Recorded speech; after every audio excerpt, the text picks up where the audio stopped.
Welcome to WatchGuard's Daily Security Bite. I'm Corey Knockreiner. Today's story is Petya 2.0, another ransomworm. The big story by far today is another piece of ransomware that's spreading throughout the world very quickly. The new piece of ransomware is called Petya 2.0, or some researchers call it not Petya. Now, this is because it's actually related to an older variant of ransomware, originally called Petya, that came out in March of 2016. The original Petya was an interesting piece of ransomware in that it didn't only encrypt files on your system, but it actually encrypted something called your master boot record, the main part of your hard drive that actually starts the boot process. And by doing so, it made your entire computer inoperable. Now, Petya 2.0 is significantly different than the original, and one of the reasons it's more widespread is it takes a page out of the book of WannaCry. Among other things, it leverages that SMB vulnerability called internal blue to help it spread within your networks. So here's a high level of what we know so far. Petya 2.0 started this morning mostly affecting organizations in the Ukraine. Things like their power grid, airports, and even government organizations and banks. However, it started spreading throughout the world, affecting companies in Spain, in the United States, and all over.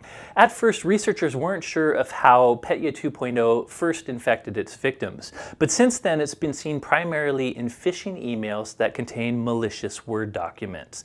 And by the way, that Word document exploits a known vulnerability in the way Word documents actually process RTF files. And do know WatchGuard has a signature for this RTF exploit as well.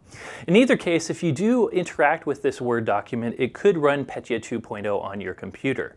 Now, when Petya runs, one of the things it does is copy WannaCry and leverage that SMB exploit to try to spread throughout your network. But if that vulnerability is not available, it can also use some Windows tools like psexec and so forth to also try to copy itself to other computers in your network. And this probably accounts for how it became so widespread. It really is a ransomworm, a lot like WannaCry. Now, like the original Petya 2.0 differs from normal ransomware in that it does not try to encrypt your actual files. Rather, it starts a scheduled job to reboot your computer within an hour, and when it does so, it's going to overwrite your hard drive's master boot record. This will make your computer so it can't boot into Windows. Rather, you're going to get a message on how you can pay a certain amount of Bitcoin, or approximately $300 worth, to get your computer back. So this is a pretty nefarious piece of ransomware because it makes your whole computer inoperable until you actually fix it. By the way, researchers know the wallet that this particular ransomware uses to extort its victims, and the industry as a whole has been tracking this wallet. So far, it seems the bad guys have only made a little over 8,000 US dollars in Bitcoin. However, to put that into context, it took even longer for WannaCry to get its first Bitcoin compared to Petya 2.0, so it seems to be doing okay. Now, speaking of the ransom, here at WatchGuard, I always recommend against ever paying the extortion from these ransomware authors. Really, it only encourages these criminals to continue their malicious practices. That said, some people do sometimes pay the ransom, but that could be dangerous in the case of Petya 2.0. This ransomware has a hard-coded email address that victims use when they pay the ransom, and the providers behind that email address have locked it. So right now, there may be no way for you to get your decryption keys if you do pay the ransom for Petya 2.0. So how do you protect against this and other ransomware? Well, you've heard my spiel before. Basically, all the tips I gave in my WannaCry video still apply here. First of all, always back up. If you back up your systems, you may not have to worry about ransomware because you can recover your system. Second of all, patch your computers. This particular ransomware leverages some old SMB exploits as well as that Word RTF exploit. If you patch your computer, those exploits won't be available for these attackers to use. Finally, layered security is the only way you can really protect against these threats.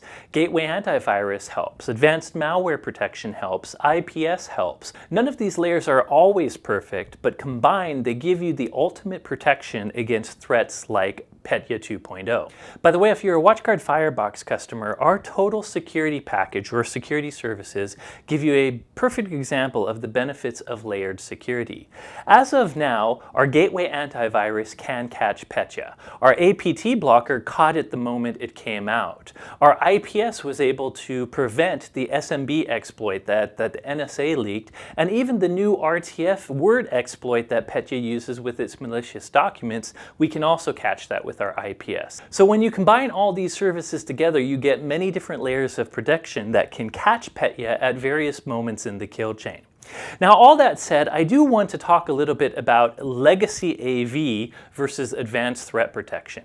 Here at WatchGuard, we have many malware protection services, including gateway antivirus, which is really heavily dependent on signatures and other types of rules. And we have APT blocker, which is our advanced malware protection service. It does not rely on reactive signatures. Rather, it leverages behavioral detection to find new threats that there is no signature for. I bring up these two malware detection services because there's a big difference in how fast gateway antivirus or a legacy AV service will catch malware compared to APT blocker or advanced malware protection. One good way to see this is to follow VirusTotal, which tends to track many different AV companies that often provide signature-based antivirus solutions. Our researchers, while we were analyzing Petya, monitored VirusTotal all day. At the beginning of the day, when I first looked around 8 a.m.-ish, only around 16 to 20 of the 61 AV vendors actually had signature-based detection to catch this threat. That's a lot of misses. Now, by the end of the day, that number jumped up to 43 of the 61 providers, but you should still see the point. In fact, early in the day, our own gateway antivirus missed it. We didn't actually start catching it with the signature until around 2 p.m. PST time. That said, APT blocker is the ultimate solution here. With our behavioral-based detection, we were able to catch Petya right away. The point I'm trying to make here is in today's threat environment, you really need advanced malware protection like WatchGuard's APT blocker. In fact, just today we released our second Internet Security Report for Q1 of 2017.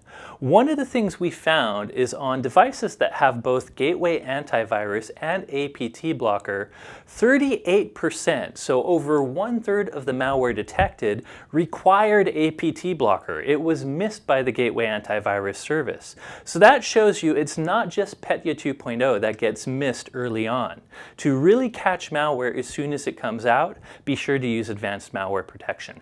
Now, while I'm talking about protection, there's one other Petya 2 specific tip I can give to the pro users out there, and that's that this ransomware seems to have a kill switch. One of the security researchers analyzing it realized that Petya 2.0 looks for a file in your Windows directory called perfc without an extension. So one simple thing a pro user might do to avoid Petya is to create a blank file in your Windows directory called perfc. Now, that's not going to do anything for any additional pieces of malware or new variants of Petya that come out, but it's an easy way that you might be able to avoid the one that's been spreading today.